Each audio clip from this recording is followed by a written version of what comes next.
માતા પિતા અને સંતાન આખરે કયા શ્રાપને કારણે આ કળિયુગમાં એ જ સંતાન જેને માતાએ પોતાના રક્તથી સિંચ્યું અને પિતાએ પોતાની ઈચ્છાઓને કચડીને પાળ્યું, આજે એ જ મા બાપને પોતાના જ ઘરમાંથી બહાર કાઢી મૂકે છે. દર્શક મિત્રો, આ કોઈ સાધારણ પ્રશ્ન નથી. આ સમયની સૌથી ભયાનક સચ્ચાઈ છે, જેને આપણે રોજ જોઈએ તો છીએ, પરંતુ સ્વીકારતા ડરીએ છીએ. જે માતાએ રાત રાત પર જાગીને પોતાના બાળકની એક એક શ્વાસ ગણી, જે પિતાએ પોતાનો થાક, પોતાનું અપમાન અને પોતાની જુવાની સુધી ગીરે મૂકી દીધી, આજે એ જ માતા પિતા પોતાના જ ઘરના એક ખૂણા માટે તરસતા જોવા મળે છે. ધર્મ કહે છે કે જે ઘરમાં માતાનો અવાજ કાંપવા લાગે છે અને પિતાની આંખો ઝૂકી જાય, સમજી લો કે ત્યાં કોઈ ભારે અપરાધ જન્મ લઈ ચૂક્યો છે. કારણ કે મા બાપનું અપમાન માત્ર એક ભૂલ નથી હોતી, તે એવું કર્મ બની જાય છે જે આવનારી પેઢીઓ સુધી પીછો નથી છોડતું. આજનું સંતાન તર્ક આપે છે, અમે તો ભણાવ્યા, દવા કરાવી, જમવાનું આપ્યું, પરંતુ કોઈ એ નથી જોતું કે મા બાપે વગર કહે કેટલી ભૂખ, કેટલું દર્દ અને કેટલી આશાઓ ચૂપચાપ સહન કરી લીધી હતી. શાસ્ત્રોમાં કહેવાયું છે કે જે દિવસે સંતાન પોતાના જન્મદાતાને બોજ સમજી લે છે, તે જ દિવસે તેના જીવનમાંથી શાંતિ વિદાય લઈ લે છે. તેના ઘરમાં ધન તો આવે છે, પરંતુ સુખ રસ્તો ભટકી જાય છે. હાસ્ય તો ગુંજે છે, પણ ઊંઘ ઉઠી જાય છે. આ એ જ અદૃશ્ય સાપ છે જે દેખાતો નથી, પણ દરેક નિર્ણયને પોલો કરી દે છે, દરેક સંબંધમાં કડવાશ તોડી દે છે અને અંતમાં એ જ સંતાનને ત્યાં જ ઊભું કરી દે છે જ્યાં ક્યારેક તેના મા બાપ ઊભા હતા. આ કથા એ શ્રાપની છે જે ગુસ્સામાં નહીં પણ ખામોશીમાં જન્મ લે છે. એ આંસુઓથી બને છે જે મા બાપ બાળકોની સામે નથી વહાવતા. આગળ જે સાંભળવાના છો તે કોઈ ઘરની વાર્તા નથી.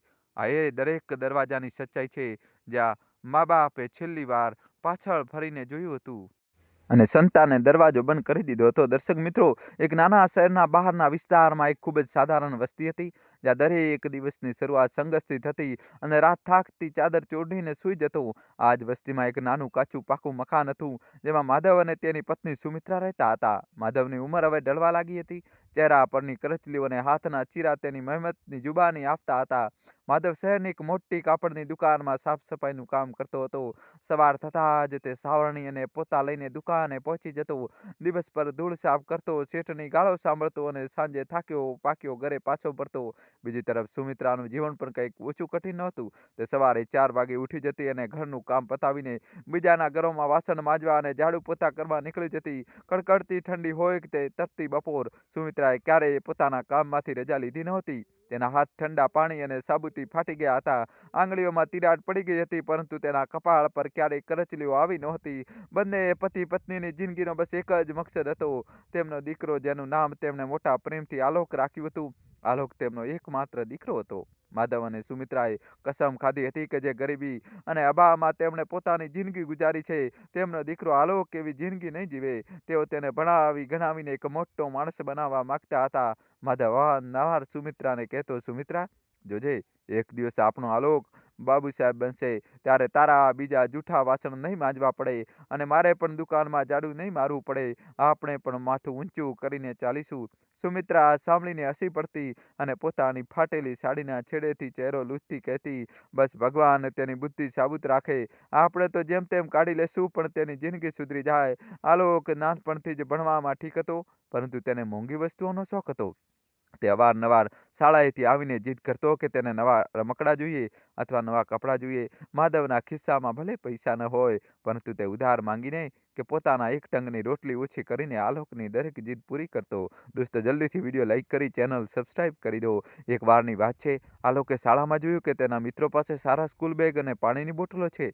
તે ઘરે આવ્યો અને રડવા લાગ્યો, બાપા, મારે પણ પેલી લાલ બેગ જોઈએ છે, નહીંતર હું શાળાએ નહીં જાઉં. માધવ જાણતો હતો કે તે મહિને ઘરનું રાશન લાવવાના પણ ફાફા હતા, પરંતુ દીકરાની આંખોમાં આંસુ તેનાથી જોવાયા નહીં. તેને શેઠ પાસે આવતા મહિનાનો પગાર એડવાન્સમાં માંગી લીધો અને આલોકને મોંઘી બેગ અપાવી દીધી. તે રાત્રે માધવ અને સુમિત્રાએ ફક્ત મીઠું અને રોટલી ખાઈને પેટ ભર્યું, પરંતુ દીકરાની ખુશી જોઈને તેમને પોતાની ભૂખનો અહેસાસ જ ન થયો. સમય પસાર થતો ગયો, આલોક મોટો થતો ગયો અને તેના ખર્ચાઓ પણ વધતા ગયા. સ્કૂલની ફી, ટ્યુશનની ફી, પુસ્તકોનો ખર્ચ, બધું જ પહાડ જેવું લાગતું હતું. સુમિત્રાએ હવે 4 ઘરને બદલે 6 ઘરોમાં કામ કરવાનું શરૂ કરી દીધું હતું. તેની કમરમાં દુખાવો રહેતો, ઘૂંટણ જવાબ આપી રહ્યા હતા, પરંતુ તે હકારાત્મક રહીને કામ કરતી રહેતી. તે વિચારતી હતી કે બસ થોડા વર્ષોની મહેનત છે, પછી તો આલોક નોકરીએ લાગી જશે. માધવ પણ દુકાનના કામ પછી રાત્રે એક ગોદામમાં ચોકીદારી કરવા લાગ્યો હતો, જેથી કંઈક ઉંમરની કમાણી થઈ શકે. તેમની રાતની ઊંઘ ગાયબ થઈ ગઈ હતી, શરીર તૂટવા લાગ્યું હતું, પરંતુ આંખોમાં બસ આલોકના સોનેરી ભવિષ્યનું સપનું હતું. જ્યારે આલોક કોલેજમાં આવ્યો તો તેની માંગણીઓ વધુ વધી ગઈ. હવે તેને મિત્રો સાથે ફરવા જવું હતું, સારા કપડાં પહેરવા હતા અને મોબાઈલ ફોન જોઈતો હતો. તેને ક્યારેય એ જાણવાનો પ્રયત્ન ન કર્યો કે તેના પિતા કઈ હાલતમાં પૈસા કમાય છે અથવા તેની માતાના હાથમાં કેટલા ફોલા પડી ગયા છે. તેને બસ પોતાની જરૂરિયાતોથી મતલબ હતો. એક દિવસ આલોકે આવીને કહ્યું, બાપા, મારે શહેરની સૌથી મોટી કોલેજમાં એન્જિનિયરિંગ કરવું છે. તેની ફી ખૂબ વધારે છે, પરંતુ જો હું ત્યાં નહીં ભણું તો મારી કારકિર્દી નહીં બને. ફીની રકમ સાંભળીને માધવના હોશ ઉડી ગયા. આટલી મોટી રકમ તે આખી જિંદગીની જમાપૂંજી ભેગી કરીને પણ નહોતો મેળવી શકે તેમ. સુમિત્રાએ જોયું કે માધવ ખૂબ પરેશાન છે. તેણે રાત્રે માધવને કહ્યું, તમે ચિંતા કેમ કરો છો? મારી પાસે મારી માતાએ આપેલા સોનાના કંગન છે, જે મેં આજ સુધી સાચવીને રાખ્યા હતા કે ક્યારેક વહુ આવશે તો તેને આપીશ. તમે તેને વેચી દો. દીકરાના ભણતરથી વધીને તો કાંઈ નથી. માધવની આંખોમાં પાણી આવી ગયું. તે જાણતો હતો કે સુમિત્રાને તે કંગન સાથે કેટલો લગાવ હતો, પરંતુ દીકરાના ભવિષ્ય માટે તેને તે પણ કુરબાન કરી દીધા. કંગન વેચીને આલોકની ફી ભરવામાં આવી. આલોક શહેર ચાલ્યો ગયો અને હોસ્ટેલમાં રહેવા લાગ્યો. દોસ્તો, કહાનીમાં નવો ટ્વિસ્ટ આવશે. છેલ્લા સુધી જોજો અને ચેનલ સબસ્ક્રાઇબ કરી દો. અહીં ગામમાં માધવ અને સુમિત્રા વધુ એકલા થઈ ગયા. હવે તો તેમનો બધો જ પૈસો આલોકને દર મહિને મોકલવામાં જ જતો રહેતો. તેઓ પોતે સૂકું ભટ્ટું ખાતા, ફાટેલા તૂટેલા કપડાં પહેરતા, બીમાર પડતા તો દવા પણ ન લેતા, જેથી આલોકને કોઈ કમી ન રહે. આલોક ક્યારેક જ ફોન કરતો અને જ્યારે પણ કરતો ત્યારે બસ પૈસાની માગણી કરતો. તે ક્યારેય ન પૂછતો કે માં, તારી તબિયત કેવી છે અથવા બાપા, કામ કેવું ચાલે છે. માધવ અને સુમિત્રાને લાગતું કે કદાચ ભણતરનો બોજ બહુ વધારે છે, એટલે બાળક વાત નથી કરી શકતો. તે પોતાની જાતને જ આશ્વાસન આપી લેતા. 4 વર્ષ વીતી ગયા. માધવ અને સુમિત્રાનું શરીર હવે પૂરી રીતે થાકી ચૂક્યું હતું. સુમિત્રા હવે વધારે કામ કરી શકતી નહોતી, છતાં 2 ઘરોમાં કામ કરતી હતી. માધવને પણ દુકાન પર જોવામાં તકલીફ થવા લાગી હતી, છતાં તે કામ પર જતો રહ્યો. આખરે એ દિવસ આવ્યો જેની તેઓ વર્ષોથી રાહ જોઈ રહ્યા હતા. આલોકનું ભણતર પૂરું થઈ ગયું અને તેને એક બહુ મોટી કંપનીમાં સારી નોકરી મળી ગઈ. આ સમાચાર સાંભળતા જ માધવ અને સુમિત્રાની ખુશીનો પાર ન રહ્યો. આખા મોહલ્લામાં માધવે મીઠાઈ વેચી. તે ગર્વથી બધાને કહેતો, જુઓ, મારો દીકરો અફસર બની ગયો છે. હવે અમારા દુઃખના દિવસો પૂરા. આલોક નોકરી મળ્યા પછી શહેરમાં જ સેટલ થઈ ગયો. તેને શરૂઆતમાં થોડા પૈસા ઘરે મોકલ્યા, જેનાથી માધવે ઘરનું થોડું સમારકામ કરાવ્યું. પછી થોડા મહિનાઓ પછી આલોકે ફોન કર્યો, બાપા, મેં અહીં એક ફ્લેટ લઈ લીધો છે. હવે હું આપ બંનેને પણ અહીં બોલાવવા માંગુ છું. ગામમાં હવે શું રાખ્યું છે? તમે લોકો મારી પાસે આવી જાઓ. આ સાંભળીને સુમિત્રા રડી પડી. તેને લાગ્યું કે તેની તપસ્યા સફળ થઈ ગઈ. દીકરો તેમની પોતાની પાસે બોલાવી રહ્યો છે. માધવે પણ વિચાર્યું કે હવે ગડપણમાં આરામ મળશે. તેમણે પોતાનું ગામનું એ નાનું ઘર, જે તેમના પૂર્વજોની નિશાની હતી, તેને તાળું માર્યું અને જે થોડો ઘણો સામાન હતો તે લઈને દીકરા પાસે શહેર ચાલ્યા ગયા. શહેર પહોંચીને તેમણે જોયું કે આલોકનો ફ્લેટ બહુ આલીશાન હતો. આરસ પાણના ભોંયતળિયા, ચમકતી લાઇટો અને મોટા મોટા રૂમ. આલોકે તેમનું સ્વાગત તો કર્યું, પરંતુ તેની આંખોમાં એ ચમક નહોતી જે એક દીકરાની આંખોમાં માતા પિતાને જોઈને હોવી જોઈએ. તે આલોકની સાથે એક છોકરી પણ હતી, જેનું નામ નતાશા હતું. આલોકે જણાવ્યું કે તેણે નતાશા સાથે લગ્ન કરી લીધા છે. આ સાંભળીને માધવ અને સુમિત્રાને થોડો આંચકો લાગ્યો, કારણ કે આલોકે તેમણે પોતાના લગ્ન વિશે જણાવ્યું પણ નહોતું. પરંતુ તેમણે વિચાર્યું કે કદાચ આજકાલના બાળકો આવા જ હોય છે, અને તેમણે ચૂપચાપ આ સ્વીકારી લીધું. તેમણે પોતાની વહુને આશીર્વાદ આપ્યા અને વિચાર્યું કે ચાલો, હવે પરિવાર પૂરો થયો. શરૂઆતના થોડા દિવસો તો ઠીક વીત્યા. સુમિત્રા મોટા હોશથી રસોડામાં રસોઈ બનાવતી અને બધાને ખવડાવતી. માધવ પણ બાલ્કનીમાં બેસીને શહેરનો નજારો જોતો. પરંતુ ધીરે ધીરે ઘરનું વાતાવરણ બદલાવા લાગ્યું. નતાશાને માધવ અને સુમિત્રાનું રહેણી કહેણી ગમતું નહોતું. તેને તેમનો ગામઠી પહેરવેશ, તેમની ભાષા અને તેમની રીતભાત ખટકવા લાગી. દોસ્તો, જલ્દીથી વિડીયો લાઈક કરી ચેનલ સબસ્ક્રાઇબ કરી દો. એક દિવસ જમવાના ટેબલ પર માધવના હાથમાંથી પાણીનો ગ્લાસ પડી ગયો. નતાશાએ મોઢું બગાડતા કહ્યું, આલોક, હું તને પહેલા જ કહેતી હતી કે આ લોકો એડજસ્ટ નહીં કરી શકે. જુઓ, મારો મોગો કાર્પેટ ખરાબ કરી દીધો. આમને તો ખાવા પીવાની સભ્યતા પણ નથી. માધવે ડરતા ડરતા કહ્યું, માફ કરજે વહુ, હાથ કાંપે છે ને. ગડપણમાં એટલે છૂટી ગયો, પરંતુ નશાતા ત્યાંથી પગ પછાડતી જતી રહી. આલોકે પણ પિતા તરફ ગુસ્સાથી જોયું અને કહ્યું, બાપા, તમે થોડું ધ્યાન રાખતા જાઓ. આ ગામ નથી જ્યાં જમીન પર બેસીને ખાઓ અને ઢોળો. એ બધું બહુ મોંઘું છે. સુમિત્રાની આંખોમાં આંસુ આવી ગયા. જે દીકરાને તેમણે પોતાનું પેટ કાપીને ભણાવ્યો, આજે તે એક કાર્પેટ માટે પોતાના પિતાને વઢી રહ્યો હતો. વાત માત્ર અહીં જ ન અટકી. ધીરે ધીરે નતાશાએ સુમિત્રાને રસોડામાં ઘૂસવાની મનાઈ કરી દીધી. તેને કહ્યું, માજી, તમે જેવું તેલ મસાલાવાળું ભોજન બનાવો છો ને, તે અમે નથી ખાતા અને તમારાથી કિચન ગંદુ થઈ જાય છે. તમે બસ તમારા રૂમમાં રહ્યા કરો. સુમિત્રા જે બીજાના ઘરોમાં વાસણ માંજીને પોતાના દીકરા માટે રોટલી બનાવતી હતી, આજે પોતાના જ દીકરાના ઘરના રસોડામાંથી બેદખલ કરી દેવામાં આવી. તેને અને માધવને એક નાના સ્ટોરરૂમ જેવા રૂમમાં રહેવા માટે આપવામાં આવ્યો. તેમને ત્યાં એવું અનુભવવા લાગ્યું જાણે તેઓ ઘરના સભ્યો નહીં પણ કોઈ બોજ હોય. આલોક સવારે ઓફિસ જતો રહેતો અને મોડી રાત્રે પાછો આવતો. તે પોતાના માતા પિતા સાથે વાત કરવી તો દૂર, તેમની તરફ જોતો પણ નહોતો. માધવ અને સુમિત્રા આખો દિવસે નાના રૂમમાં બંધ રહેતા.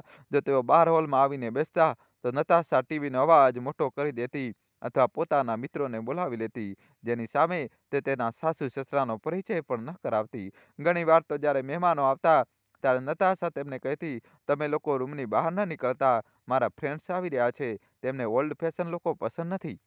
માધવ અને સુમિત્રા એકબીજાનું મોઢું જોતા રહી જતા. એક દિવસ માધવની તબિયત બહુ ખરાબ થઈ ગઈ. તેને તેજ તાવ આવતો હતો અને શ્વાસ લેવામાં તકલીફ થઈ રહી હતી. સુમિત્રા ગભરાઈ ગઈ અને આલોક પાસે ગઈ. બેટા, તારા બાપાની તબિયત બહુ ખરાબ છે, તેમને ડૉક્ટર પાસે લઈ ચાલ. આલોકે તે સમયે લેપટોપ પર કંઈક કામ કરી રહ્યો હતો. તે ચીડાઈને બોલ્યો, માં, અત્યારે મારી પાસે ટાઈમ નથી. આ લે થોડા પૈસા, નીચેના મેડિકલ સ્ટોર પરથી દવા લઈ આવ. દરેક નાની વાત માટે ડૉક્ટર પાસે જવાની શું જરૂર છે? સુમિત્રા સતબત રહી ગઈ. જે પિતા તેને ડૉક્ટર પાસે લઈ જવા માટે માઇલો સુધી પગપાળા ચાલ્યા હતા, આજે તેની પાસે પિતાને હોસ્પિટલ લઈ જવા માટે ગાડી હોવા છતાં સમય નહોતો. સુમિત્રાએ જેમ તેમ પાડોશીઓની મદદથી એક ડૉક્ટરને બતાવ્યા અને દવા લઈ આવી. માધવની હાલતમાં સુધારો તો થયો, પણ તેનું દિલ તૂટી ચૂક્યું હતું. તે સુમિત્રાને અવારનવાર કહેતો, સુમિત્રા, આપણે પાછા ગામ જતા રહેવું જોઈએ. અહીં આપણે ઇજ્જતથી નથી જીવી રહ્યા. પરંતુ ગામમાં પણ હવે તેમનો કોઈ આશરો બચ્યો નહોતો. ઘર ખંડેર થઈ રહ્યું હતું અને તેમની પાસે કોઈ જમા પૂંજી નહોતી જેનાથી તેઓ ત્યાં ગુજરાન કરી શકે. તેઓ પૂરી રીતે આલોક પર નિર્ભર હતા અને કદાચ એ જ તેમની સૌથી મોટી ભૂલ હતી. તેમણે પોતાનું બધું જ દીકરા પર લગાવી દીધું હતું. પોતાના ગડપણ માટે કંઈ બચ્યું નહોતું. ધીરે ધીરે ઘરમાં ઝઘડા વધવા લાગ્યા. નતાશા હવે ખુલ્લેઆમ આલોક સાથે લડવા લાગી હતી કે આ બંનેને ઘરમાંથી કાઢો.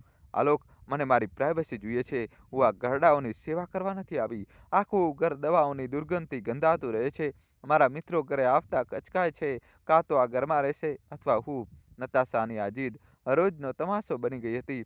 આલોક, જે પોતાની પત્નીની દરેક વાત માનતો હતો, હવે પોતાના માતા પિતાને જ મુસીબત સમજવા લાગ્યો હતો.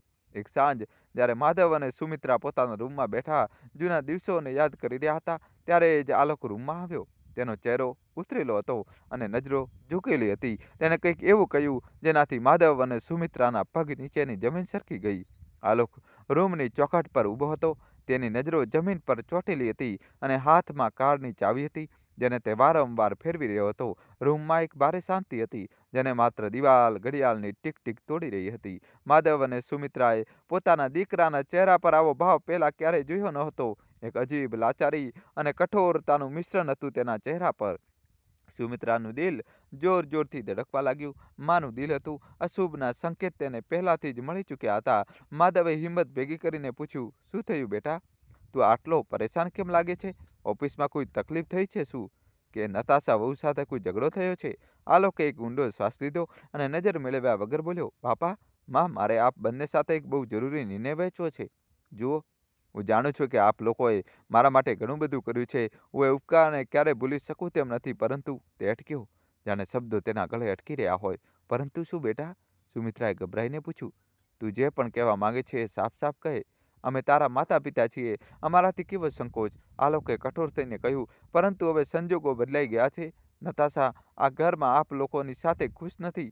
તેનું કહેવું છે કે તેને પોતાની આઝાદી જોઈએ, પોતાની પ્રાઇવસી જોઈએ, અને સાચું કહું તો આપણી અને તમારી રહેણી કરણીમાં બહુ ફરક છે.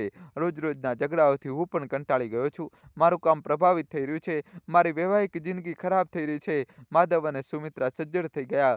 તેમને પોતાના કાન પર વિશ્વાસ નહોતો આવતો. જે દીકરા માટે તેમને પોતાની આખી જિંદગી હોમી દીધી, તે આજે કહી રહ્યો હતો કે તેમના કારણે તેની જિંદગી ખરાબ થઈ રહી છે. માધવે કાંપતા અવાજે પૂછ્યું, તો તું શું ઈચ્છે છે આલોક? અમે શું કરીએ? શું અમે પાછા ગામ જતા રહીએ? પણ ત્યાં તો હવે રહેવા જેવું ઘર પણ નથી બચ્યું. આલોકે ઉતાવળે કહ્યું, ના, ગામ જવાની જરૂર નથી. મેં આપ લોકો માટે શહેર બહારના વિસ્તારમાં એક બહુ સારી જગ્યાનો બંદોબસ્ત કર્યો છે. તે એક વૃદ્ધાશ્રમ છે. ત્યાં આપના જેવા ઘણા લોકો રહે છે. ત્યાં આપને સમયસર જમવાનું મળશે, રહેવાની સારી વ્યવસ્થા છે અને સૌથી મોટી વાત, ત્યાં આપને કોઈ રોકટોક નહીં હોય. આપ ત્યાં ખુશ રહેશો અને અમે અહીં હું વચ્ચે વચ્ચે આપને મળવા આવતો રહીશ. વૃદ્ધાશ્રમ? આ શબ્દ સાંભળતા જ સુમિત્રાના પગ નીચેની જમીન સરકી ગઈ. તે ત્યાં જમીન પર બેસી ગઈ અને ધ્રુસકે ધ્રુસકે રડવા લાગી. બેટા, તું અમને ઘરમાંથી કાઢી રહ્યો છે? અમે તને એટલા માટે ગણાવ્યો હતો કે ગડપણમાં તું અમને અનાથોની જેમ આશ્રમમાં છોડી આવે? અરે, અમે તો એક ખૂણામાં પડ્યા રહીશું, તને ક્યારેય હેરાન નહીં કરીએ. બસ અમને તારાથી દૂર ન કર. સુમિત્રા આલોકના પગમાં પડી ગઈ. તે કરગરી રહી હતી કે બેટા, મને નતાશાની દરેક શરત મંજૂર છે. હું હવે ક્યારેય રસોડામાં નહીં જાઉં, ક્યારેય હોલમાં નહીં બેસવું. જેવું તે કહેશે એવું કરીશ, પણ મને મારા ઘરથી, મારા બાળકથી દૂર ના મોકલ. આલોકે પોતાના પગ પાછા ખેંચી લીધા. તેની આંખોમાં હજુ પણ કોઈ ભીનાશ નહોતી. તેને ધૂંધવાતા કહ્યું, માં, પ્લીઝ ડ્રામા ન કરો. મેં નિર્ણય લઈ લીધો છે. નતાશાએ સાફ કહી દીધું છે કે જો તમે લોકો કાલ સુધી અહીંથી નહીં જાઓ તો તે મને છોડીને પોતાના પિયર જતી રહેશે. હું મારું ઘર તોડી શકતો નથી. તમારે સમજવું પડશે અને ત્યાં આશ્રમમાં તમને કોઈ તકલીફ નહીં થાય. મેં પૈસા જમા કરાવી દીધા છે. માધવ જે અત્યાર સુધી પથ્થરની મૂર્તિ બનીને બેઠો હતો, અચાનક ઊભો થયો. તેને સુમિત્રાના ખભા પર હાથ રાખ્યો અને તેને ઊભી કરી. માધવની આંખોમાં આંસુ નહોતા, પણ એક ઊંડો શૂન્ય અવકાશ હતો. તેને સુમિત્રાને કહ્યું, બસ કર સુમિત્રા, હવે વધુ કરગરીશ નહીં. જેના દિલમાં આપણા માટે જગ્યા જ નથી બચી, તેના ઘરમાં રહીને આપણે શું કરીશું? જે સંતાન પોતાના મા બાપને બોજ સમજવા લાગે, તેની સામે હાથ ફેલાવવા કરતાં સારું છે કે આપણે મરી જઈએ. ચૂપ થઈ જા. પછી માધવે આલોક તરફ જોયું અને ભારે અવાજે કહ્યું, ઠીક છે બેટા, જો અમારી વિદાયમાં જ તારી ખુશી છે તો અમે ચાલ્યા જઈશું. અમને તારી ખુશીઓની આડે આવવાનો કોઈ હક નથી. તું તારી પત્ની સાથે ખુશ રહે. આલોકે રાહતનો શ્વાસ લીધો. તેને લાગ્યું કે મુસીબત ટળી ગઈ. તેને કહ્યું, બાબા, તમે સમજદાર છો, તમે તૈયારી કરી લો. કાલે સવારે હું તમને ત્યાં છોડી આવીશ. આટલું કહીને તે રૂમની બહાર જતો રહ્યો. તે રાત્રે તે નાના રૂમમાં માધવ અને સુમિત્રા ઊંઘી શક્યા નહીં. સુમિત્રા આખી રાત ડૂસકા ભરતી રહી. તે વારંવાર માધવને પૂછતી, આપણે શું ભૂલ કરી હતી? શું આપણા પ્રેમમાં કોઈ કમી રહી ગઈ હતી? શું આપણે તેને સારા સંસ્કાર નહોતા આપ્યા? માધવ પાસે આ સવાલોનો કોઈ જવાબ નહોતો. તે બસ દિવાલ સામે તાકી રહ્યો હતો. તેને પોતાનો ભૂતકાળ યાદ આવી રહ્યો હતો. કેવી રીતે તેને શેઠની ગાળો ખાધી હતી, કેવી રીતે રાતો જાગીને ચોકીદારી કરી હતી જેથી આલોકને નવા કપડાં અપાવી શકે. આજે એ જ આલોક તેમને જૂના કપડાની જેમ ઉતારીને ફેંકી રહ્યો હતો. બીજી સવારે સૂરજ તો નીકળ્યો, પણ માધવ અને સુમિત્રાની જિંદગીમાં અંધકાર છવાઈ ગયો હતો. તેમણે પોતાના થોડા ઘણા કપડાં એક જૂના બેગમાં ભર્યા. સુમિત્રાએ તે સાડી પણ રાખી લીધી જે આલોકે તેના પહેલા પગારથી તેને આપી હતી, જેને તે સૌથી કિંમતી માનતી હતી. જ્યારે તેઓ રૂમની બહાર આવ્યા તો નતાશા સોફા પર બેસીને ચા પી રહી હતી. તેણે તેમની તરફ જોયું પણ નહીં, જાણે તે ઈચ્છતી હતી કે આ લોકો જલ્દીથી જલ્દી તેની નજરથી દૂર થઈ જાય. આલોકે કાર કાઢી. માધવ અને સુમિત્રા ચૂપચાપ પાછળની સીટ પર બેસી ગયા. જે કારમાં બેસવા પર તેમને ક્યારેય ગર્વ થતો હતો કે આ તેમના દીકરાની કાર છે, આજે એ જ કાર તેમને કોઈ કેદીની જેમ સજા ભોગવવા માટે લઈ જઈ રહી હતી. કાર સ્ટાર્ટ થઈ અને ઘર પાછળ છૂટવા લાગ્યું.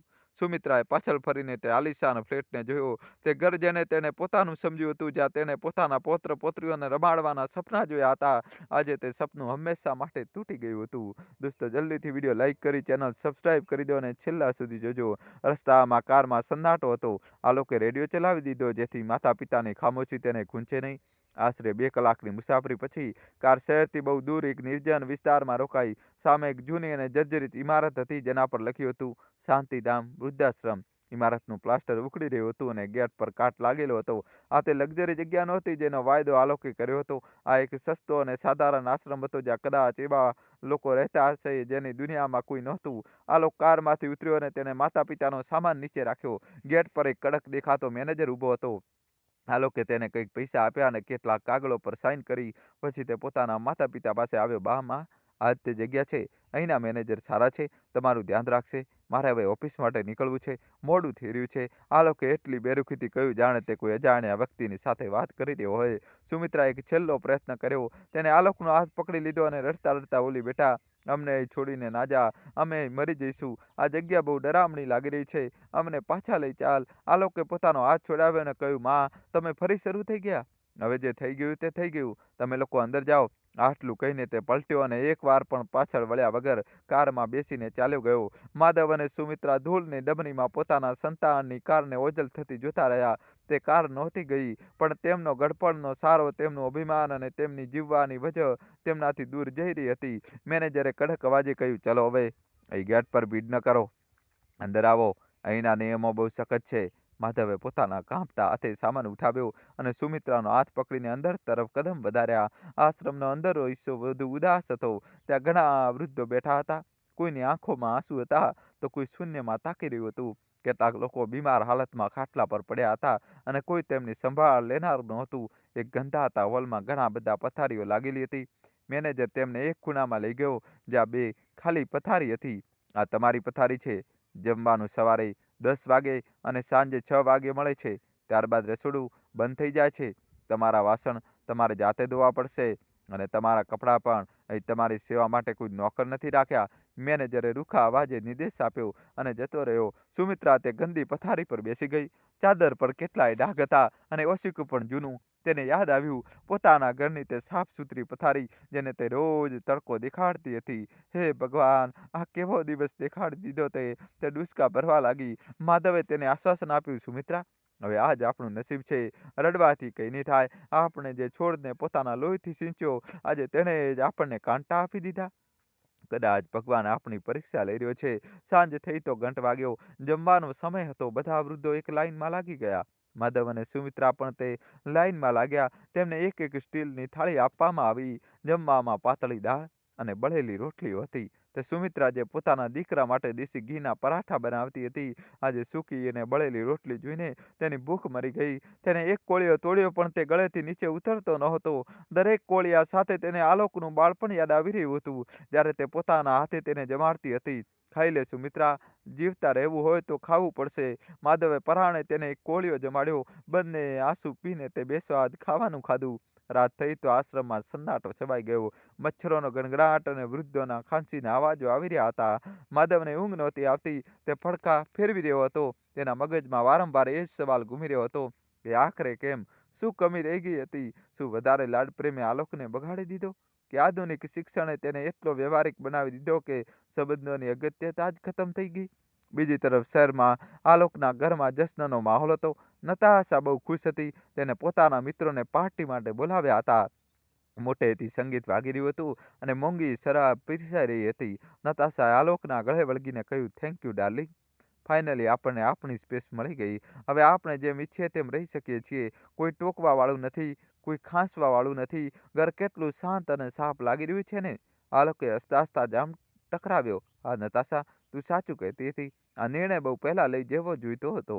તે લોકો અહીં એડજસ્ટ જ નહોતા કરી શકતા. ત્યાં તેઓ પોતાના જેવા લોકો સાથે વધારે ખુશ રહેશે. દોસ્તો, કહાની છેલ્લા સુધી જોજો અને વિડીયો લાઈક કરી ચેનલ સબસ્ક્રાઈબ કરી દો.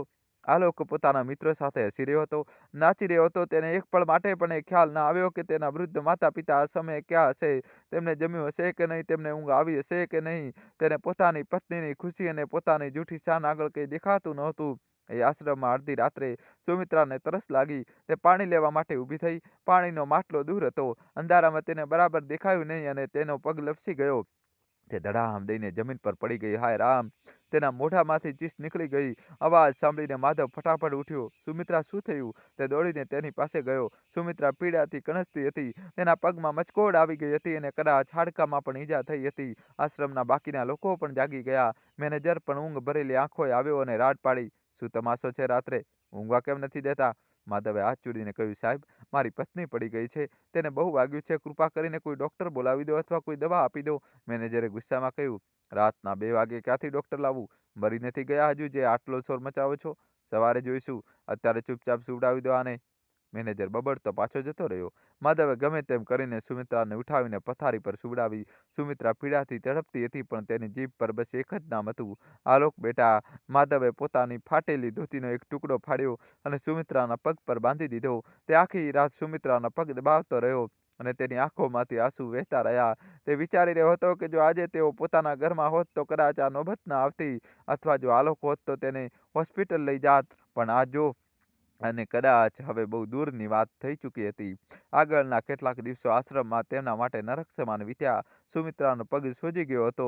તે ચાલી ફરી શકતી નહોતી. માધવે તેનું બધું કામ કરવું પડતું હતું. તે જમવાનું લાવતો, તેને જમાડતો, તેને બાથરૂમ સુધી લઈ જતો. આશ્રમનું જમવાનું ખાઈને માધવનું પેટ પણ ખરાબ રહેવા લાગ્યું હતું. બંનેનું શરીર ઝડપથી ઘસાવા લાગ્યું.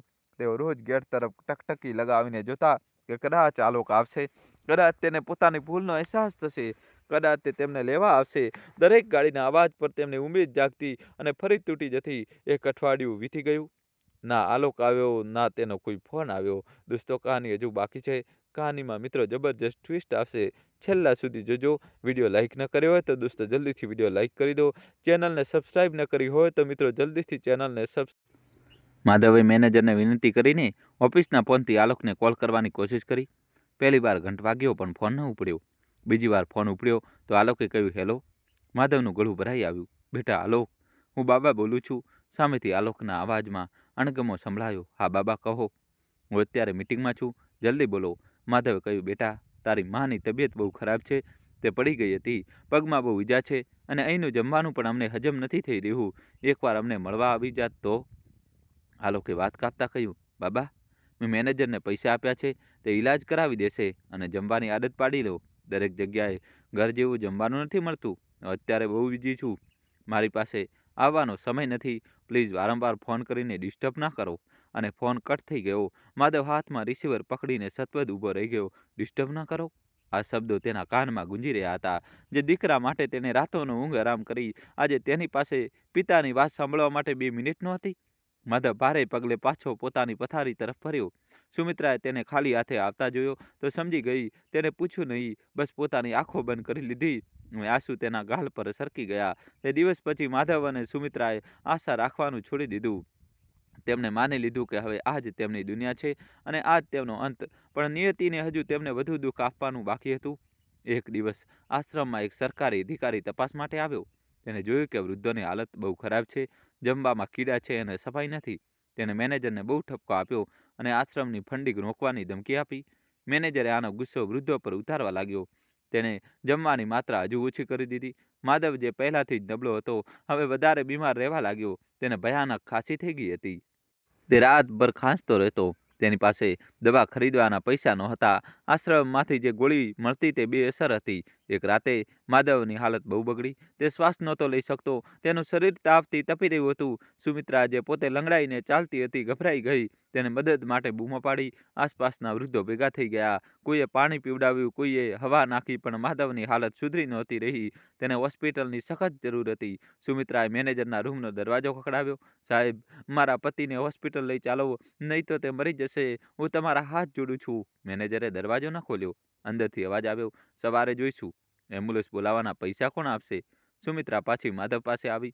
માધવે સુમિત્રાનો હાથ પોતાના હાથમાં લીધો. તેના હાથ ઠંડા પડી રહ્યા હતા. તેને મુશ્કેલીથી શ્વાસ લેતા કહ્યું, સુમિત્રા, મને માફ કરી દેજે. મેં જ આલોકને માથે ચડાવ્યો હતો. મારી જ પરવરિશમાં ખામી હતી જે આજે તારે આ દિવસ જોવો પડી રહ્યો છે. સુમિત્રા રડતા બોલી, નાજી, તમે એવું ના કહો. તમે ઠીક થઈ જશો. આપણે ફરીથી આપણી દુનિયા વસાવીશું. માધવે એક ફિક્કું સ્મિત આપ્યું. હવે કોઈ દુનિયા નથી પગલી. હવે તો બસ મુક્તિ છે. આલોકને કહેજો હું એનાથી નારાજ નથી. બસ ભગવાન તેને સદબુદ્ધિ આપે. અને આ સાથે જ માધવના શ્વાસ થંભી ગયા. તેની આંખો પથરાઈ ગઈ. સુમિત્રાએ જોર જોરથી તેને હલાવ્યો. જી સાંભળો. પણ માધવ જઈ ચૂક્યો હતો. તે આ દુનિયાની બેરુખી અને પોતાના સંતાનના દુખાથી આઝાદ થઈ ચૂક્યો હતો. સુમિત્રાની ચીસથી આખો આશ્રમ ગુંજી ઉઠ્યો. એક પત્ની જેને જીવનના દરેક સુખ દુઃખમાં પતિનો સાથ આપ્યો, આજે અજાણી જગ્યા પર એકલી રહી ગઈ હતી. સવાર પડી. મેનેજરે માધવના મોતના સમાચાર પોલીસને આપ્યા અને આલોકને ફોન કર્યો. હેલો મિસ્ટર આલોક, તમારા પિતાનું, માધવજીનું રાત્રે અવસાન થયું છે. તમે જલ્દી આવીને તેમની બોડી લઈ જાઓ. મેનેજરે સપાટ અવાજે કહ્યું. આલોક તે સમયે જીમમાં હતો. આ સમાચાર સાંભળતા જ તેના હાથમાંથી ડંબલ છૂટી ગયું. એક ક્ષણ માટે તે સતવદ થઈ ગયો. શું બાબા નથી રહ્યા? તેણે નતાશાને ફોન કર્યો. નતાશા, બાબાની ડેથ થઈ ગઈ છે. નતાશાએ બગાસું ખાતા કહ્યું, ઓહો, આ તો બહુ ખરાબ થયું. હવે શું કરવાનું છે? બોડી ઘરે લાવશો કે શું? જુઓ આલોક, ઘરમાં ડેડ બોડી લાવવી અપશુકનિયાળ છે અને વળી એ બહુ ગંધ ફેલાશે. લોકો ભેગા થઈ જશે. તમે ત્યાંથી જ સીધા સ્મશાન ઘાટ લઈ જાઓ અને ત્યાં જ અંતિમ સંસ્કાર કરી દો. આલોક એક ક્ષણ માટે અટક્યો. શું તે પોતાના પિતાને છેલ્લી વાર પોતાના ઘરે પણ લાવી શકતો નથી? પરંતુ નતાશાની જીદ અને પોતાની નબળાઈ આગળ તે ફરી નમી ગયો. આલોક આશ્રમ પહોંચ્યો. તેને જોયું કે સુમિત્રા માધવના મૃતદેહ પાસે બેઠી છે. તેનું રોઈ રોઈને બુરું હાલ છે. તે એક જીવતી લાશ જેવી લાગતી હતી. આલોકે માને ગળે ન લગાવી. તેને બસ દૂરથી કહ્યું, માં, પોતાની જાતને સંભાળો. જે થવાનું હતું તે થઈ ગયું. દોસ્તો જલ્દીથી વિડીયો લાઇક કરી ચેનલ સબસ્ક્રાઇબ કરી દો. તેને એમ્બ્યુલન્સ બોલાવી અને માધવના મૃતદેહને સીધો સ્મશાન ઘાટ લઈ ગયો. સુમિત્રા પણ સાથે ગઈ. સ્મશાનમાં આલોકે જલ્દી બધી વિધિઓ પતાવી. તેને ઓફિસ જવાની ઉતાવળ હતી. તેને પિતાની ચિતાને અગ્નિ આપ્યો, પરંતુ તેની આંખોમાં તે દર્દ નહોતું જે એક પુત્રનું હોવું જોઈએ. તે બસ એક ઔપચારિકતા પૂરી કરી રહ્યો હતો. જ્યારે બધું પૂરું થઈ ગયું ત્યારે આલોકે સુમિત્રાને કહ્યું, "માં, હવે તમે આશ્રમ ચાલો, હું સાંજે આવીને મળીશ." સુમિત્રાએ પહેલીવાર પોતાની સૂજેલી આંખોથી આલોકની સામે જોયું અને એક એવો સવાલ પૂછ્યો જેણે આલોકના આત્માને હચમચાવી દેવો જોઈતો હતો, પરંતુ તે પથ્થર બની ચૂક્યો હતો. સુમિત્રાએ પૂછ્યું, "બેટા, તારા બાબા ચાલ્યા ગયા, હવે આ દુનિયામાં મારું કોણ છે? શું હજુ પણ તું મને તે જ આશ્રમમાં રાખીશ? શું હજુ પણ હું તારા ઘરમાં એક ખૂણાની હકદાર નથી?" આલોકે નજર ચુરાવતા કહ્યું, "માં, નતાશા અત્યારે તૈયાર નથી અને તેમાં સેટ થઈ ગયા છો. અત્યારે થોડા દિવસ ત્યાં જ રહો, પછી જોઈશું." સુમિત્રા સમજી ગઈ. પતિનું મૃત્યુ પણ પુત્રના પથ્થર દિલને પીગળાવી શક્યું નહીં. તેણે એક ઊંડો શ્વાસ લીધો અને એમ્બ્યુલન્સમાં બેસી ગઈ, જે તેને પાછી તે જ નરકમાં લઈ જવાની હતી. પરંતુ વાર્તા હજી પૂરી થઈ નહોતી. સમયનું પૈડું ફરવાનું બાકી હતું. કહેવાય છે ને કે ઉપરવાળાની લાકડીમાં અવાજ નથી હોતો, પરંતુ જ્યારે પડે છે ને ત્યારે તેની ગુંજ બહુ દૂર સુધી જાય છે. આલોકને લાગતું હતું કે તેને પોતાની મુસીબત ખતમ કરી દીધી, પરંતુ તેને ખબર નહોતી કે તેને પોતાના જ વિનાશનો પાયો નાખી દીધો છે. સુમિત્રાના આશ્રમ પાછા ફર્યા પછી તેની દુનિયા વેરાન થઈ ગઈ હતી. જે પથારી પર માધવ સૂતા હતા, હવે તે ખાલી પડી હતી. સુમિત્રા કલાકો સુધી તે ખાલી પથારીને નિહાળતી રહેતી. તેને દરેક ક્ષણે લાગતું કે હમણાં જ માધવ ઉઠશે અને કહેશે, "સુમિત્રા, પાણી પીવડાવ." પરંતુ તે અવાજ હવે હંમેશા માટે શાંત થઈ ચૂક્યો હતો. સુમિત્રાએ ખાવા પીવાનું લગભગ છોડી દીધું હતું. તેનું શરીર હાડપિંજર બની ગયું હતું. આશ્રમના બાકીના લોકો તેને સમજાવતા પણ તેની જીવવાની ઈચ્છા જ ખતમ થઈ ગઈ હતી. તે બસ એક જ દુઆ માંગતી હતી કે ભગવાન તેને પણ જલ્દી ઉઠાવી લે. સમય પોતાની રફતારથી ચાલતો રહ્યો. દિવસો મહિનાઓમાં બદલાયા અને મહિનાઓ વર્ષોમાં. જોતજોતામાં 10 વર્ષ વીતી ગયા. આ 10 વર્ષોમાં ઘણું બધું બદલાઈ ગયું હતું. આલોક હવે શહેરનો એક જાણીતો બિઝનેસમેન બની ચૂક્યો હતો. તેને પોતાની મહેનત અને ચાલાકીથી ખૂબ પૈસા કમાયા હતા. હવે તે ફ્લેટ છોડીને એક મોટા બંગલામાં શિફ્ટ થઈ ગયો હતો. તેની પાસે ઘણી ગાડીઓ હતી, નોકર ચાકર હતા અને સમાજમાં તેનું મોટું નામ હતું. નતાશા પણ હવે એક સોશિયાલિસ્ટ બની ચૂકી હતી, જે દરરોજ કીટી પાર્ટી અને ક્લબોમાં વ્યસ્ત રહેતી હતી. તેમનો એક પુત્ર પણ હતો, જેનું નામ તેમણે આર્યન રાખ્યું હતું. આર્યન હવે 12 વર્ષનો થઈ ગયો હતો. અત્યંત લાડ પ્યાર અને પૈસાની ગરમીમાં ઉછરેલો આર્યન બિલકુલ પોતાના માતા પિતાનો પડછાયો હતો. દોસ્તો, કહાની છેલ્લા સુધી જોજો અને વિડીયો લાઇક કરી ચેનલ સબસ્ક્રાઇબ કરી દો. તેને બાળપણથી જ શીખવવામાં આવ્યું હતું કે દુનિયામાં પૈસા જ બધું છે. તેને જે જોઈતું હોય તે તરત મળી જતું. જો આલોક મનાઈ કરે તો નતાશા તરત અપાવી દેતી. આર્યન માટે સંબંધોની કોઈ કિંમત નહોતી. તેના માટે લોકો માત્ર તેનું કામ કઢાવવાનું સાધન હતા. એક દિવસ રવિવારની સવાર હતી. આલોક પોતાના આલિશાન ડ્રોઈંગ રૂમમાં બેસીને અખબાર વાંચી રહ્યો હતો.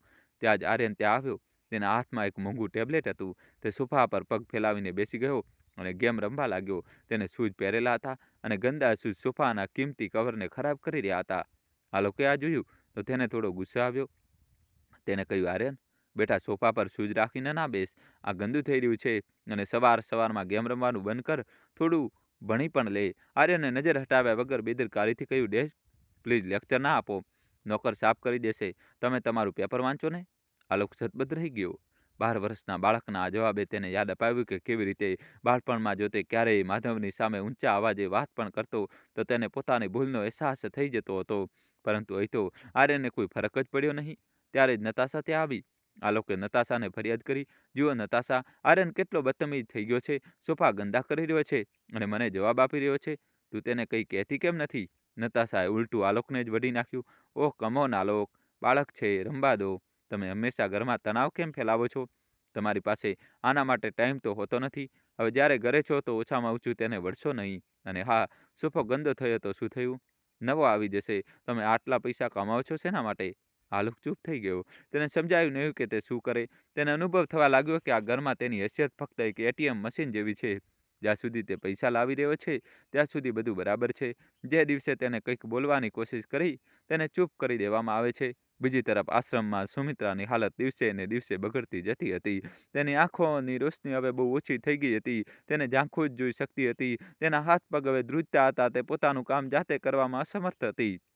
આશ્રમનો મેનેજર બદલાઈ ગયો હતો, પરંતુ પરિસ્થિતિ હજુ પણ તેવી જ હતી.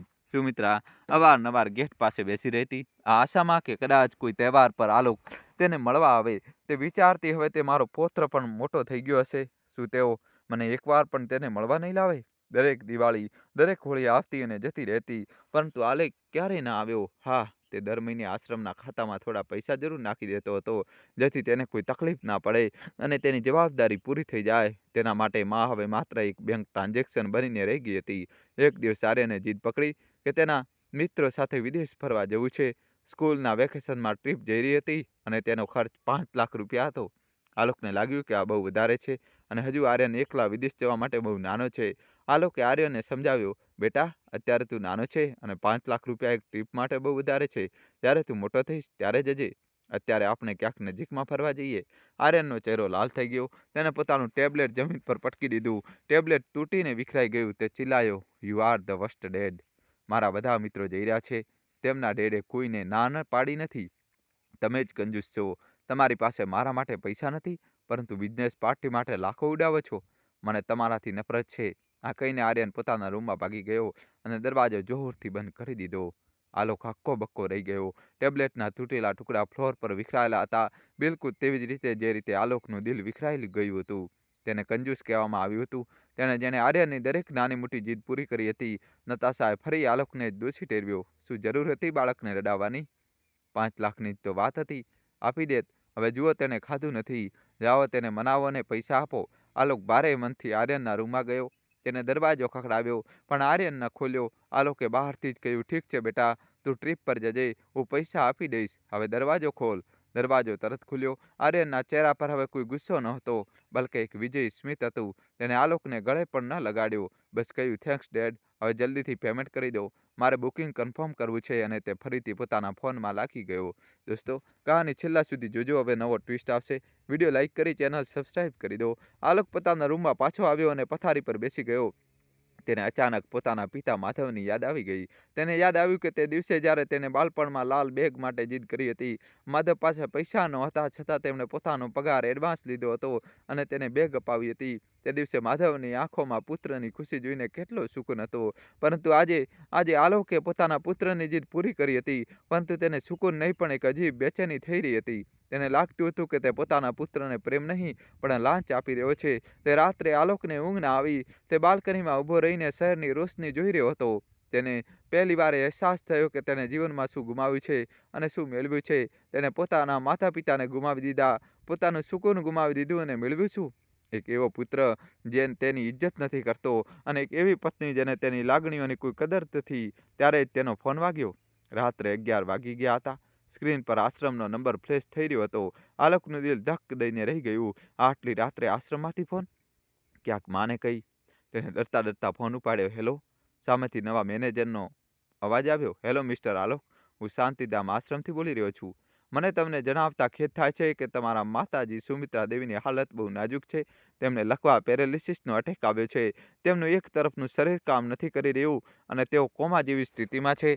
ડૉક્ટરે કહ્યું છે કે તેમની પાસે વધારે સમય નથી. તમે જો છેલ્લી વાર તેમને મળવા માંગતા હો તો જલ્દી આવી જાઓ. આલોકના હાથમાંથી ફોન લગભગ છૂટી જ જવાનો હતો. લકવો? વધારે સમય નથી?